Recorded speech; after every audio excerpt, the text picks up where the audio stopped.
Good morning, and thank you for joining us. We're here to celebrate the signing and announcement of the Engineering Workforce Consortium. I'm joined here with Linda Darr, President and CEO of ACEC, Scott Grayson, CEO of APWA, and Tom Smith, Executive Director of ASCE.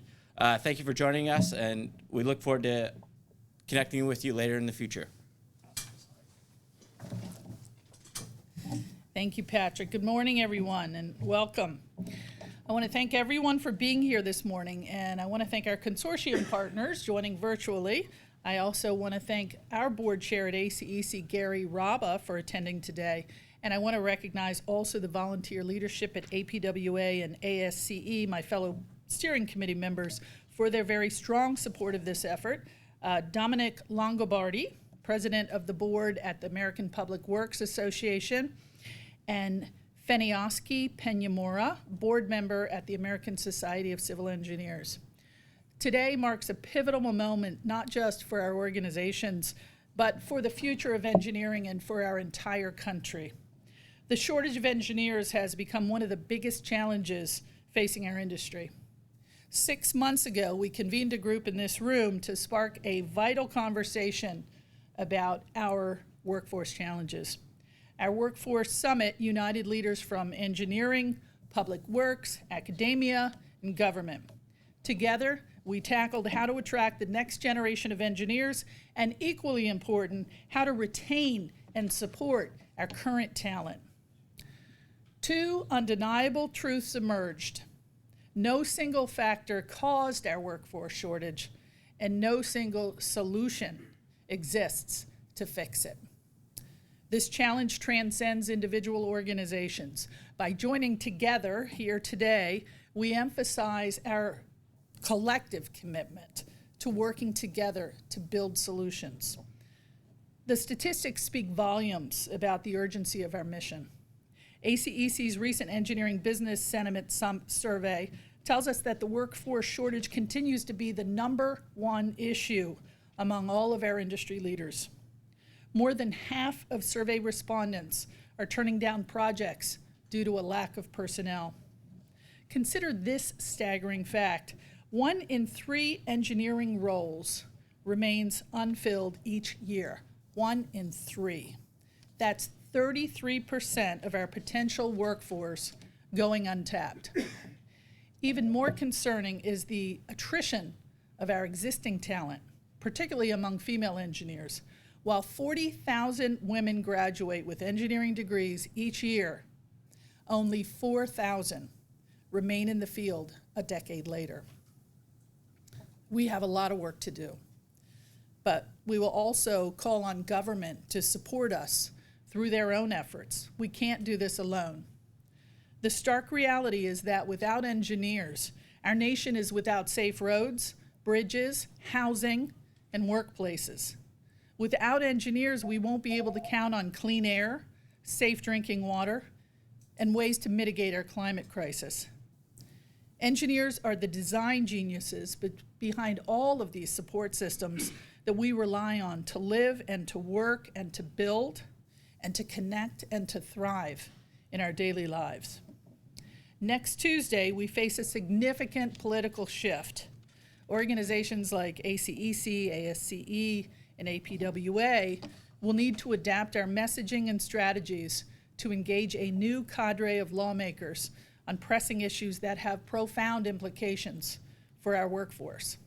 Policies related to immigration, licensing, STEM education funding, government-supported curriculum initiatives, family leave policies, DEI, and tax incentives for reskilling, upskilling, and continuing education.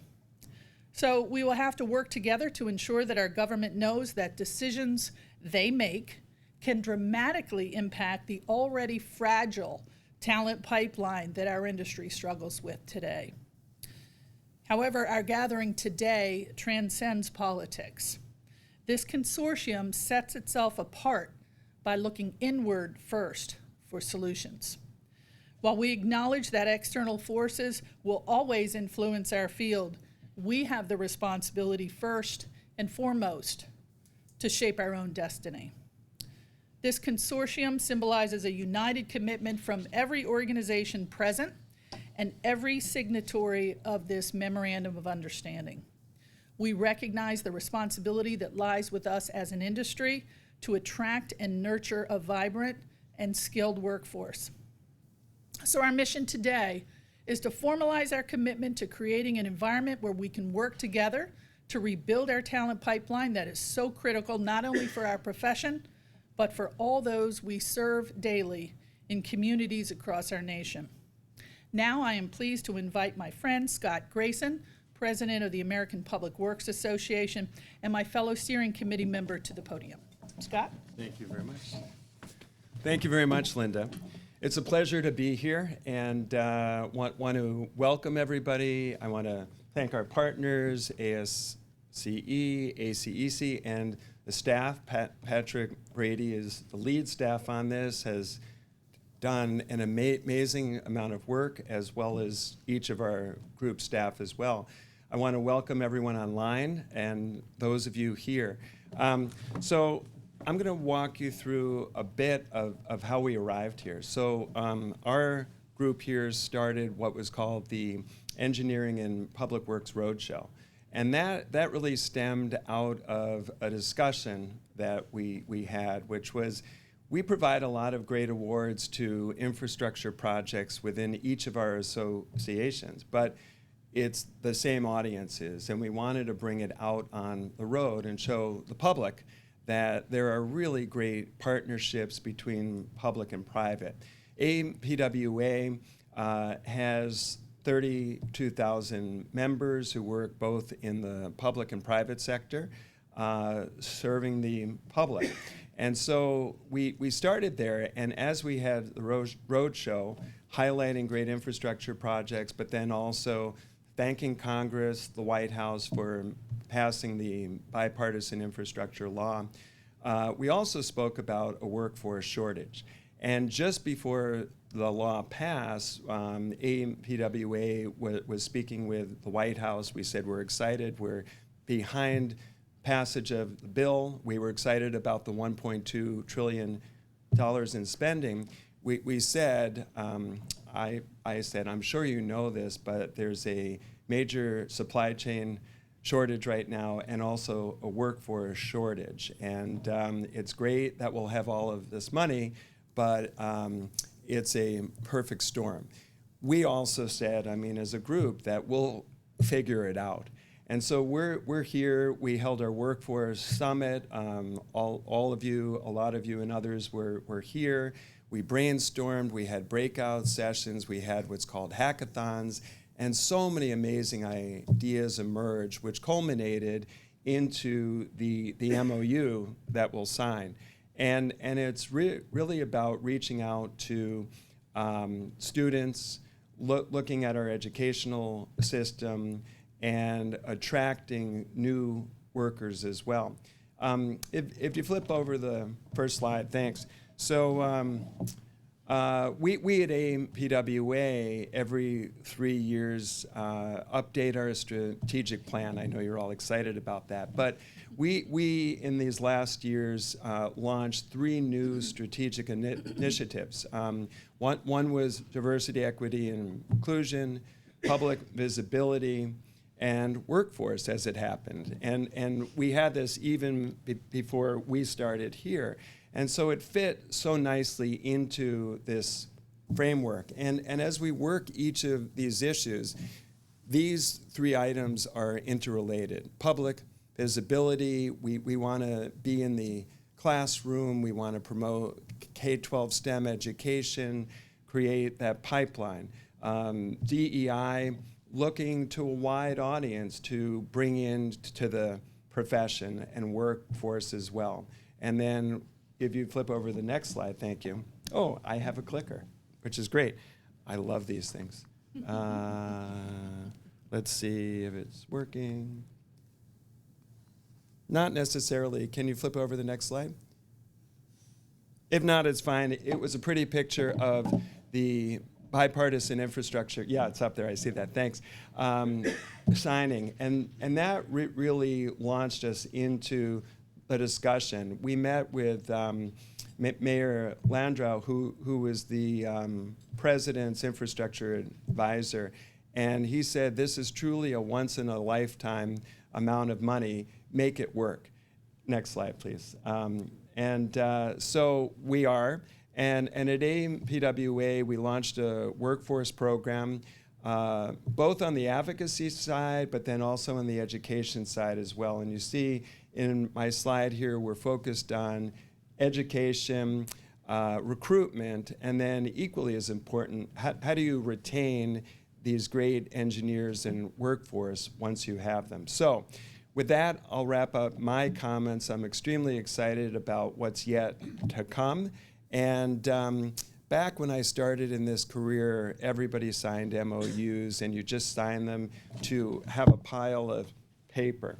I'm extremely excited that I know this group will create the solutions that we need. It's a lot like moonshot thinking. If we have a group of great organizations and great people in one room, it's amazing what we'll ultimately accomplish. Thank you. With that, Tom Smith.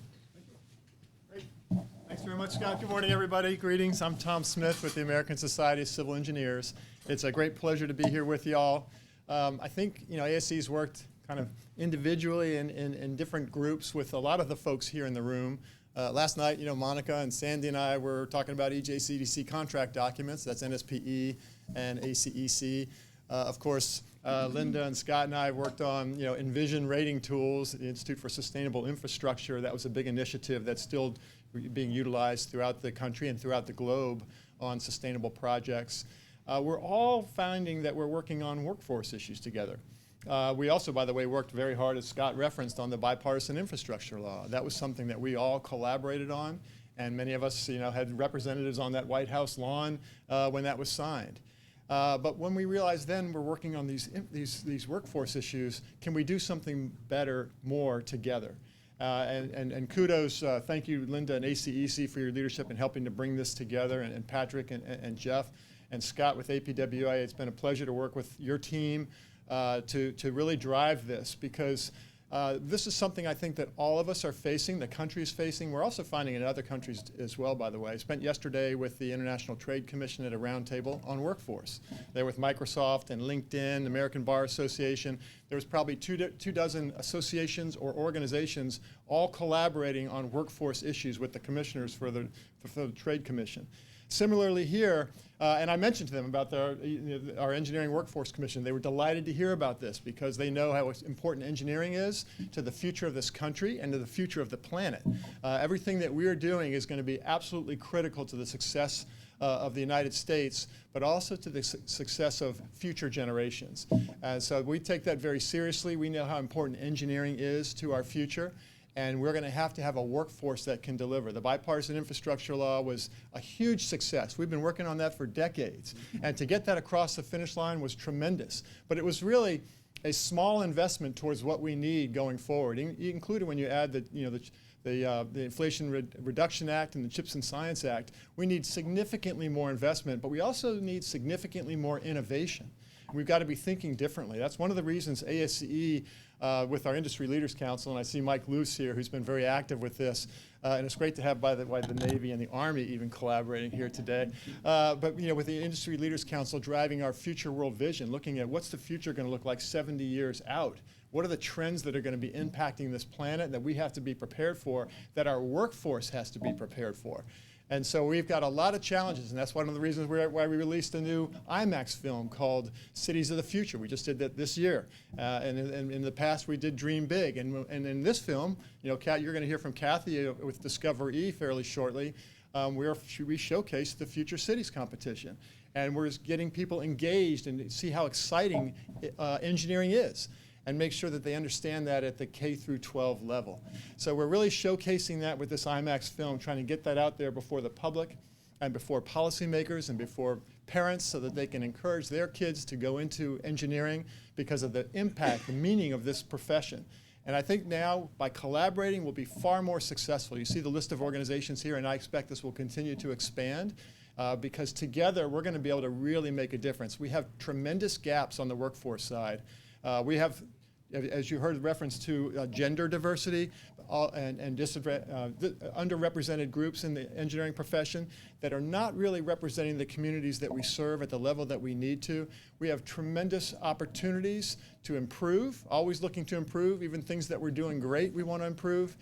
So together I'm confident we'll be able to do that. So I want to thank you all for participating and joining in this effort. I'm really confident that we're going to make a tremendous impact together. Thank you. And then now I think we turn this over to MOU signing. Thank you, Scott, and thank you, Tom. And next time we'll work on getting the Air Force and the Marines in too. Exactly. So. I'm an Air Force brat. Yeah, well, I wasn't in any war yet, so let's hope that it stays that way. So I want to thank Scott and Tom for those excellent remarks. Now I would like to invite a representative from each of the consortium participants in the room to, Patrick, maybe you can come up here and help us with this. We're going to, at the main table, sign the Memorandum of Understanding as your name is called.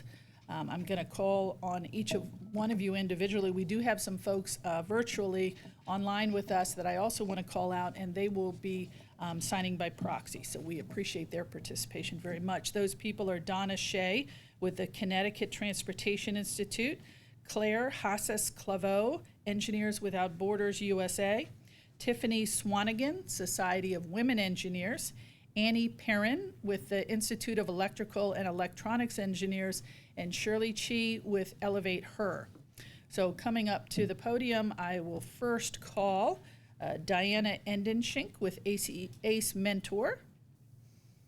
And then on deck, let's have Vanessa Bateman with the Army Corps of Engineers.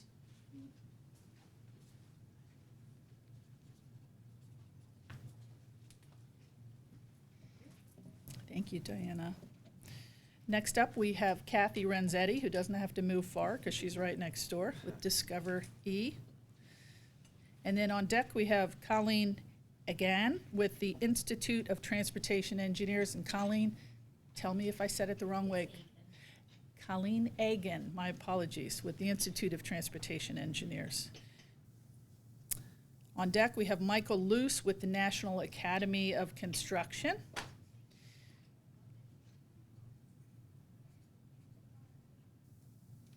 Thank you, Colleen. Everybody has a better signature than me.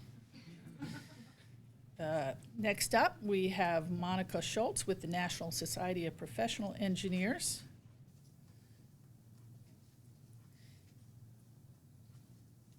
Thank you, Mike. And on deck, we have retired Lieutenant General Todd Semonite with the Society of American Military Engineers.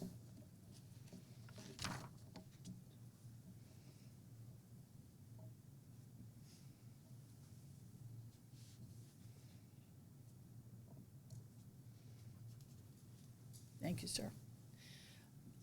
So I want to thank everybody. I, for one, I got a few chills because I'm just so excited with all the people we see on the screen behind us and the fact that everyone together is making this commitment. We all hear from our members almost every day about this enormous challenge that we're all facing. And we all were working on it, but together we're going to make such a huge difference, and we're going to make it in our lifetimes, and that's what it needs to be done. So congratulations to everybody for being a part of it. Thank you very much. Now the real work begins. So to close our event, I'm going to call to the podium Kathy Renzetti from Discover Engineering, and then after that, we're going to have some individual videos done, and we're going to be able to push this out to the world. So Kathy, thank you. Thank you. So I'm Kathy Renzetti. I'm the CEO of Discover Engineering, and many of you know us from Engineers Week and Introduce the Girl to Engineering, and Tom mentioned Future City. And I was asked to present the close. So I do want to thank each and every one of you for being a part of this pivotal gathering. Today, we reaffirmed our commitment to the future of engineering in public works, centered around attracting the next generation of talent, retaining the existing workforce in engineering and public works, and advocating for industry growth and sustainability. These are ambitious goals, and it's clear that meeting these goals will demand our collective energy and determination. 6 months ago, many of us met here to spark these essential conversations about the growing workforce challenges we face in engineering and public works. And through our summit, we identified the complexities and the urgency of addressing these shortages, which remain among the most pressing issues confronting our country. The statistics shared this morning by Linda and Tom underscore this urgency, and they reinforce why we must work together to overcome these challenges. But perhaps most importantly, today we formalized our commitment to cultivating a welcoming and supportive environment for both new and experienced engineers. We are at a turning point where every action we take now will shape the resilience and the success of our industry in the decades to come. Thank you for your engagement and your dedication. Let us leave here today ready to act decisively and collaboratively to build the future of engineering and public works, one that is stronger, more innovative, and more inclusive. Thank you again for participating. This now concludes our programming.